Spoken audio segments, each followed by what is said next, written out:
Hi, Joyce Pellino Crane here, News Director at WestfordCAT, and I'm here today with Dennis Galvin, who he has an announcement to make for the people of Westford.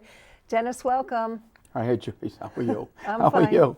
I'm fine. You'll have to excuse me. I'm still fighting the flu, so I'll do the best I can. But well, you said you're well reinforced Oh, yes. on all sorts of medicine, so you're on the mend. So Yeah. good for you. Thank you. So for those who have not yet heard, Dennis has resigned his position as a member of the planning board. He has been the chairman for how many years? 2 years. For 2 years, but you've served since, do you remember? Total 12. I came in 2005. Wow, 2005 on the planning board. That is remarkable. So tell us why you've resigned. You just learned today that you're certified as a member of As a candidate, right? As a candidate for the Board of Selectmen. Yes, yes. Well,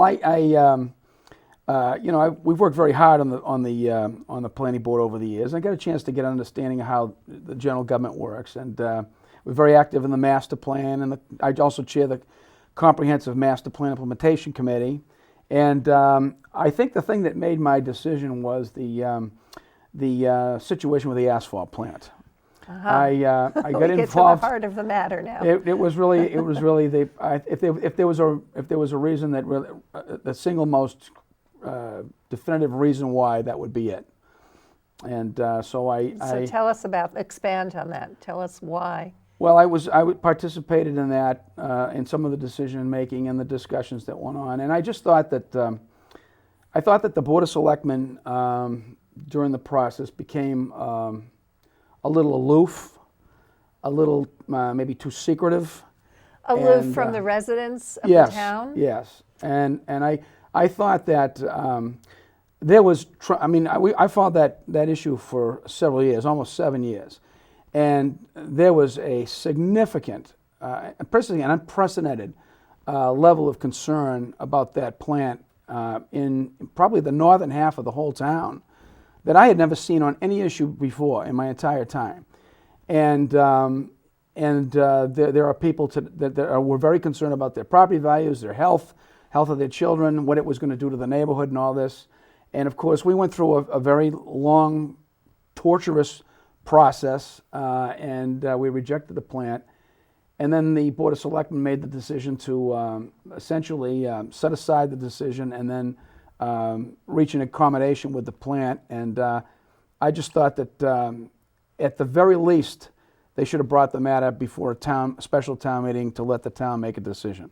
I just thought that I thought that they were, they were detached from the concerns. They didn't sense the concerns that the people felt, and I thought that was time for a change. And you were one of only 2 members on the planning board who voted against the settlement. Yes. You and Mike Green. Yes. And so I know you've said this before publicly, but tell us again, why did you vote against it? I voted against it because the real issue was really still pending. As I mentioned, to cut through the chase, there's a major commercial project special permit, which is a very important thing. Special permits give the planning board a lot more discretion in what they can pass and what they can reject over what is the general course of things is called the site plan.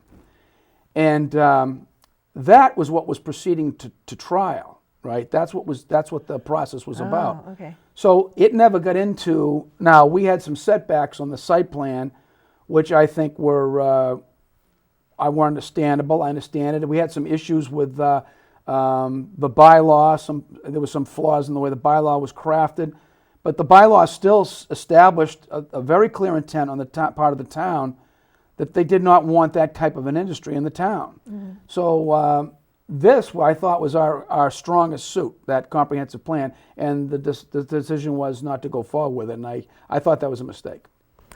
So what will you do differently on the Board of Selectmen that other members may have, how will you arm yourself from not being aloof or distant from the people of the town? Well, it's not very simple, because anything in this is difficult, but my approach to the whole thing is to maximize as much openness as we can. I don't believe, for example, that as a model that the Board of Selectmen should be acting like a redevelopment authority or a mayor, in the sense where they're actively engaging people who have interests here to try to see if they can work out an arrangement, or that they, without thinking about the fact that there's an entire town behind them, and that town has to weigh in on the decision.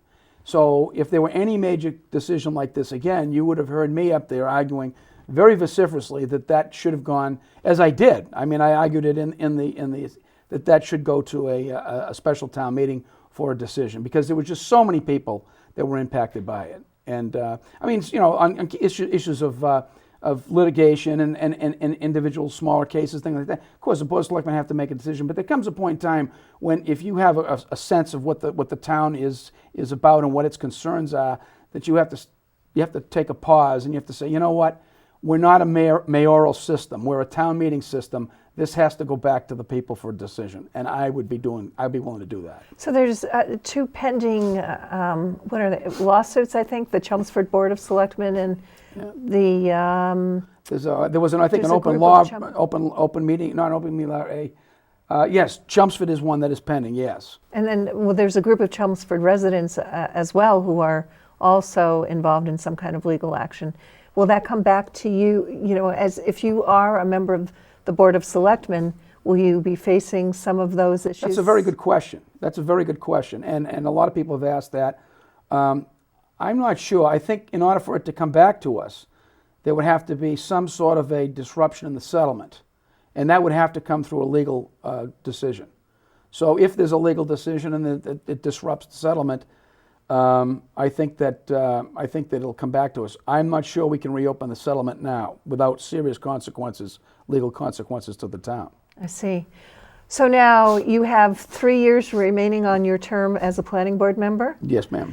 And so what, will that be an appointment, or will it go to townwide election? Do you have any idea how? Well, I hope that it goes to a townwide election, and the reason I resigned was to do that, to give the Board of Selectmen time to post it, and I believe that's what they're going to do.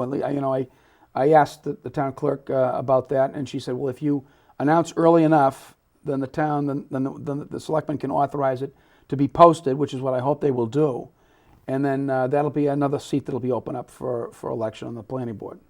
And Matt Lewin's position also? Yes, so there'll be 2 seats open. And are these both 5-year terms? Matt's is 5 years. Mine, if they take it, would be 3 years. 3 years, because it would go to the end of the existing term. That's correct. So any advice for anyone who might be interested in running for planning board? Well, I strongly urge anybody to run for planning board. We have had a real difficulty with people making those commitments over the last few years. I've noticed a tail off. Planning board is a very important board. If you are concerned about growth, property values, the direction in which we're going, I strongly urge you to look into the planning board.